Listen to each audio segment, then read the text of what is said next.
चूना और जिप्सम में क्या अंतर है और इनको कब-कब हम प्रयोग करते हैं? बहुत लोगों के मन में ये भ्रम है कि चूना और जिप्सम एक ही चीज़ होती है, जबकि वास्तव में दोनों चीज़ें अलग-अलग हैं। चूना अलग चीज़ है, जिप्सम अलग है। चूने का प्रयोग अलग दशा में करते हैं, जिप्सम का हम अलग दशा में करते हैं। आज मैं इसी बात पे चर्चा करूँगा कि चूना क्या है और जिप्सम क्या है?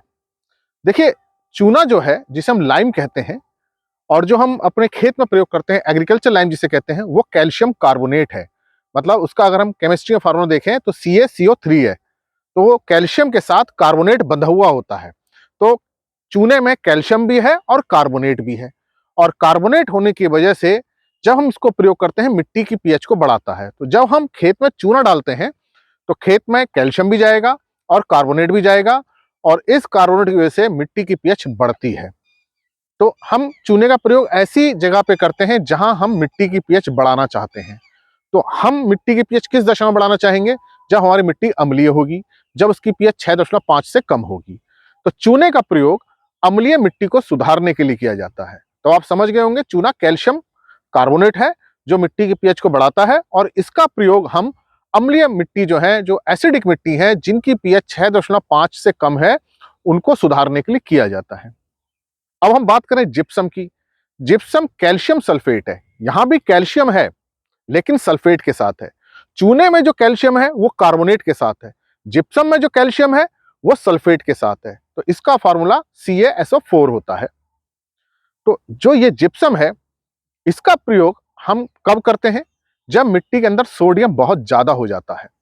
तो ऐसी मिट्टी जो क्षारीय है, जिनकी पीएच 7.5 से ज्यादा जा रही है और उसके साथ साथ सोडियम भी ज्यादा है, वहां हम जिप्सम डाल के मिट्टी को सुधारने का प्रयास करते हैं। अगर मिट्टी केवल लवणीय है, अगर उसमें सोडियम ज्यादा नहीं है, तब वहां पे हम जिप्सम नहीं डालते हैं।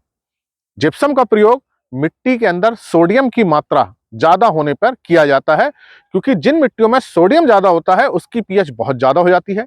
उस मिट्टी की मृदा संरचना बहुत खराब रहती है, उसके अंदर वायु संचार कम रहता है, उसके अंदर पानी जब हम देते हैं, सिंचाई करते हैं, तो पानी बहुत दिनों तक बना रहता है, जड़ें अंदर तक नहीं जाती, मिट्टी ठोस होने लगती है। तो ऐसी मिट्टी बहुत ही खराब हो जाती है। तो जिन मिट्टियों में सोडियम ज्यादा होगा, उनकी दशा बहुत ही खराब होती है और इसको हम नापते हैं ESP से, एक्सचेंजेबल सोडियम परसेंटेज। तो मिट्टी की जब हम जांच कराते हैं तो उसमें ESP निकल के आता है। अगर उसमें ESP मतलब एक्सचेंजेबल सोडियम परसेंटेज, मतलब सोडियम की मात्रा अगर 15% से ज्यादा है, तो ऐसी मिट्टियों में हमें सुधारने के लिए जिप्सम का प्रयोग करना पड़ता है। तो आपके समझ में आया होगा कि जिप्सम जो है कैल्शियम का साल्ट है सल्फेट के साथ, जो अधिक सोडियम वाली मिट्टी को सुधारने के काम आता है। जब ऐसी मिट्टी में हम जिप्सम डालते हैं जिसमें सोडियम ज्यादा है, तो पानी में धीरे धीरे घुलता है। जिप्सम बहुत तेजी से नहीं घुलता है, जिप्सम मिट्टी में हल्के हल्के घुलता है। तो जिप्सम डालने के बाद हम मिट्टी में पानी भर के रखते हैं, तो रिएक्शन होता है और उसमें से जो कैल्शियम होता है वो सोडियम को मिट्टी से हटा देता है और ये सोडियम फिर सल्फेट के साथ मिलकर के पानी के साथ बह करके नीचे चला जाता है। तो इसका मतलब कि हम जब जिप्सम डालते हैं तो जिप्सम को मिट्टी में मिलाते हैं, पानी भरते हैं और उसको निच्छालन लीचिंग होने देते हैं, ताकि सोडियम मिट्टी का कम हो जाए। तो क्षारीय मिट्टी जिनकी पीएच बहुत ज्यादा है और सोडियम ज्यादा है, वहां हम जिप्सम का प्रयोग करते हैं। लेकिन चूने का प्रयोग हम अम्लीय एसिडिक मिट्टी को सुधारने में करते हैं। तो चूने में भी कैल्शियम है, जिप्सम में भी कैल्शियम है, लेकिन चूने का कैल्शियम कार्बोनेट के साथ है, जिप्सम का कैल्शियम सल्फेट के साथ है। चूने का प्रयोग अम्लीय मिट्टी को सुधारने के लिए किया जाता है जिनकी पीएच 6.5 से कम है, और जिप्सम का प्रयोग क्षारीय मृदा को सुधारने के लिए प्रयोग किया जाता है जिनमें सोडियम ज्यादा है, खासतौर से जिनकी सोडियम की मात्रा 15% से ज्यादा है। तो अब ये बात समझ गए होंगे कि चूना अलग है, जिप्सम अलग है। तो अगर आप क्षारीय मिट्टी में, लवणीय मिट्टी में जिसकी पीएच 7.5 से ज्यादा है, वहां अगर चूना डाल देंगे तो ये आपको नुकसान हो जाएगा। क्यों? क्योंकि चूना मिट्टी की पीएच को बढ़ाता है।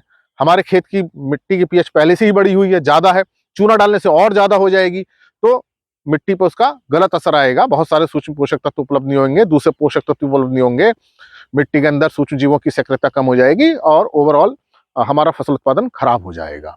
दूसरी तरफ अगर हम अम्लीय मिट्टी में जिप्सम डालते हैं, तो वहां जो है जिप्सम डालने का हमें कोई लाभ नहीं मिलेगा, क्योंकि वो पीएच को नहीं बढ़ा पाएगा, क्योंकि यहाँ कैल्शियम अलग रहेगा, सल्फेट अलग रहेगा और इसका कोई असर मिट्टी के पीएच बढ़ाने पर नहीं आएगा। तो अब आप समझ गए होंगे, जिप्सम का प्रयोग अधिक पीएच वाली मिट्टी में जिसमें खास तौर से सोडियम ज्यादा होता है, उसको सुधारने के लिए किया जाता है, और चूने का प्रयोग अम्लीय मिट्टी को सुधारने के लिए किया जाता है।